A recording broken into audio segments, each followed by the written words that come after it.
आज पीएम मोदी की अध्यक्षता में केंद्रीय मंत्रिपरिषद की बैठक होगी, जिसमें कई अहम मुद्दों पर चर्चा हो सकती है। इसके साथ ही इस दौरान मंत्रियों के कामकाज का लेखा जोखा भी देखा जाएगा।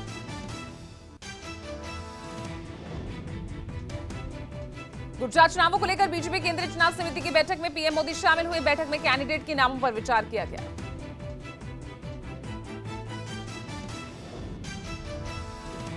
केंद्रीय गृह मंत्री अमित शाह ने आईबी अधिकारियों के साथ हाई लेवल मीटिंग की। इस बैठक में गृह मंत्री ने अधिकारियों को आतंकवाद के साथ साथ इसके सपोर्ट सिस्टम से सख्ती से निपटने पर जोर दिया।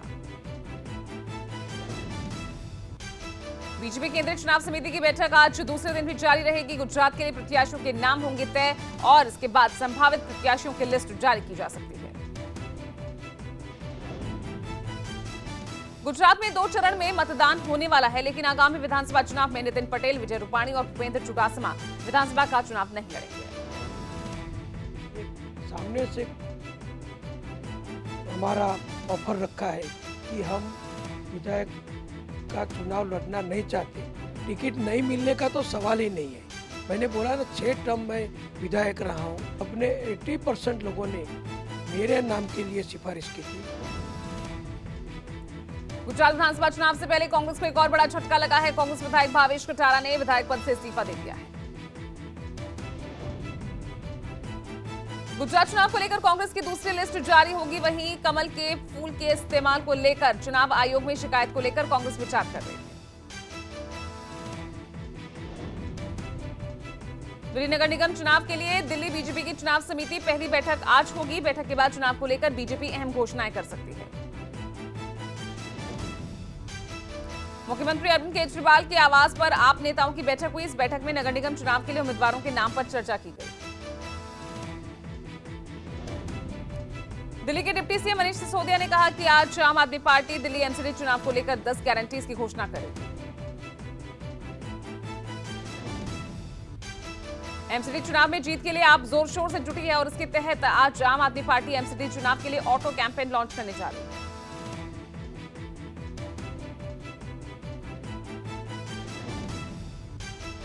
कांग्रेस महासचिव प्रियंका गांधी आज सिरमौर के शिलाई में जनसभा करेंगी।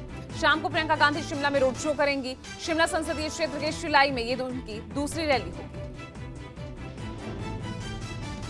हिमाचल प्रदेश में सीएम योगी 4 चुनावी जनसभाएं करेंगे। कुल्लू में सुबह 11:30 बजे, मंडी में दोपहर 2 सभाओं के साथ ही ऊना जिले में शाम 4 बजे के लगभग सीएम योगी की जनसभा होगी। ईडी ने झारखंड के सीएम हेमंत सोरेन को दूसरा नोटिस भेजा है और 17 नवंबर को ईडी ऑफिस में पूछताछ के लिए बुलाया है। चुनाव आयोग के नोटिस पर अखिलेश यादव को आज सबूत पेश करने का आखिरी दिन है। इसी ने यूपी में मतदाता सूची से यादव और मुस्लिम समुदाय के वोटर्स कम करने के आरोप को प्रमाणित करने के लिए सबूत पेश करने के लिए कहा। शिवसेना सांसद संजय राउत आज प्रेस कॉन्फ्रेंस करेंगे। राउत के जेल से बाहर आने के बाद उनके स्वागत के लिए बड़ी संख्या में कार्यकर्ता जेल के बाहर इकट्ठा हुए। संजय राउत ने कहा, हमने जिंदगी में कभी गलत काम नहीं किया। मैंने 100 दिन से भी ज्यादा जेल में काटे, जिसे कभी नहीं भूलूंगा।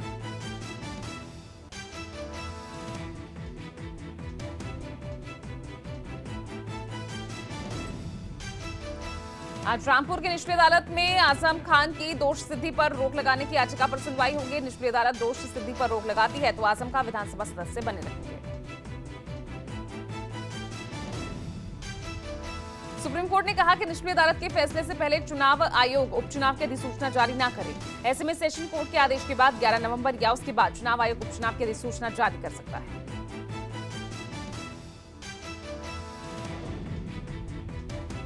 ज्ञानवापी मस्जिद मामले में सुप्रीम कोर्ट आज सुनवाई करेगा। सुप्रीम कोर्ट ने हिंदू पक्ष की ओर से पिछली सुनवाई में इस मामले पर जल्द सुनवाई किए जाने की मांग को कोर्ट ने स्वीकार कर लिया।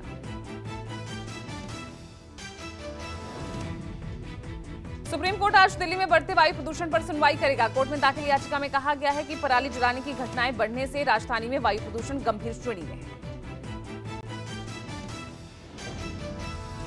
सरकार ने सुप्रीम कोर्ट में हलफनामा दाखिल कर कहा कि इस्लाम और क्रिश्चियनिटी अपनाने वालों को अनुसूचित जाति का दर्जा नहीं दिया जा सकता, क्योंकि इन धर्मों में जातीय आधार पर भेदभाव नहीं है। नीतीश सरकार के पूर्व मंत्री कार्तिकेय सिंह को पटना हाईकोर्ट से बड़ी राहत मिली है। हाईकोर्ट ने एमएलसी कार्तिकेय सिंह की अग्रिम जमानत याचिका को मंजूर कर लिया है।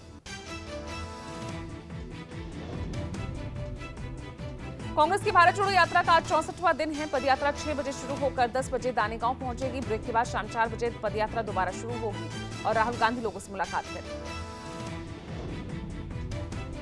महाराष्ट्र कांग्रेस के वरिष्ठ नेता अशोक चौहान ने कहा कि कांग्रेस की भारत जोड़ो यात्रा में आज सुप्रिया सुले और जयंत पाटिल और जितेंद्र आव्हाड शामिल होंगे। ओडिशा सरकार 10 नवंबर को मंडी दिवस के रूप में मनाएगी। सीएम नवीन पटनायक ने हिंदू कैलेंडर के मार्गशिरा महीने के पहले गुरुवार को राज्य में मंडियां दिवस के रूप में मनाने की घोषणा की है। यूपी के मैनपुरी, रामपुर और खतौली में डेरा डालेंगे सरकार के मंत्री और संगठन के पदाधिकारी। बीजेपी ने रणनीति के तहत जातीय समीकरणों के लिहाज से नेताओं को ये ड्यूटी लगाई। जयपुर नगर निगम में मेयर के चुनाव में बीजेपी की मुश्किलें बढ़ सकती है। स्पष्ट बहुमत होने के बावजूद क्रॉस वोटिंग के चलते बीजेपी के लिए रहा आसान नहीं।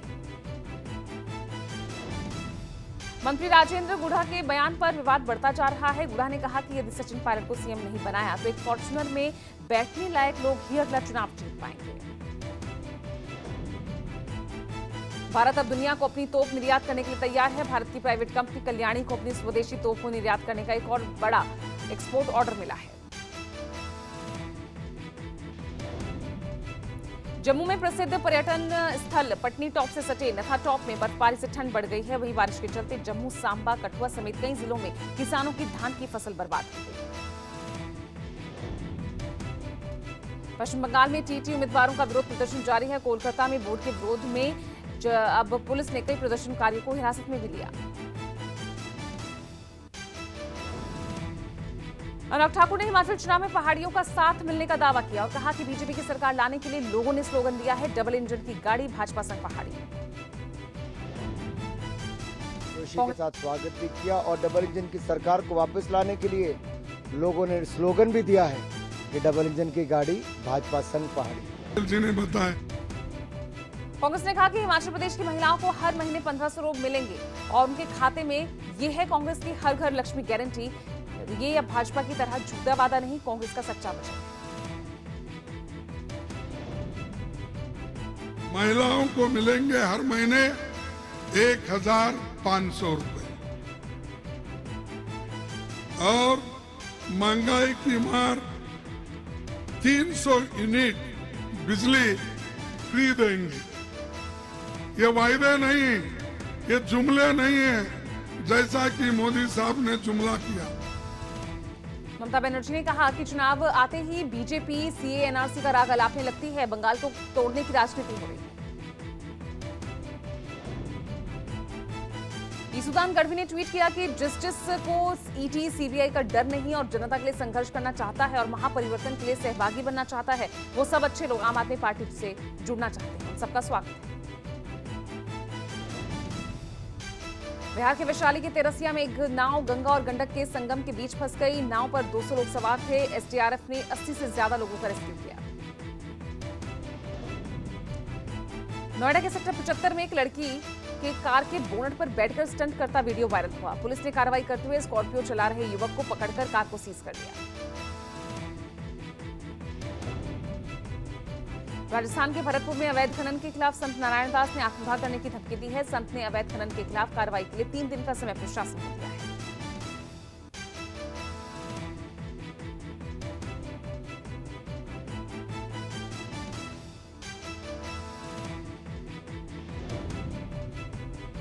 फीस बढ़ोतरी के खिलाफ छात्रों ने बीएचयू के गेट पर धरना प्रदर्शन किया। छात्रों का कहना है कि जब तक बढ़ी हुई फीस वापसी का कोई आदेश लिखित में नहीं दे दिया जाता तब तक ये लोग गेट से नहीं हटेंगे। गाजियाबाद में पुलिस ने मुठभेड़ के बाद एक किडनैपर को अरेस्ट किया है। एक बच्चे का अपहरण करने के बाद किडनैपर ने 20 लाख की फिरौती मांगी थी। दिल्ली के किशनगढ़ में एक युवक ने अपने दोस्त की पत्थर मारकर हत्या कर दी। मृतक दिल्ली में एक फ्लैट खरीदने के लिए रुपए उधार मांग रहा था। मध्य प्रदेश में पुलिस ने एनकाउंटर के बाद डकैत गुड्डा को एनकाउंटर के बाद गिरफ्तार किया। वहीं मौके का फायदा उठाकर उसका साथी भागने में कामयाब रहा। केंद्रीय मंत्री जी किशन रेड्डी ने केंद्र सरकार की योजनाओं के लाभार्थियों से मुलाकात की और योजनाओं का लाभ प्रत्येक व्यक्ति तक पहुंचाने की बात कही।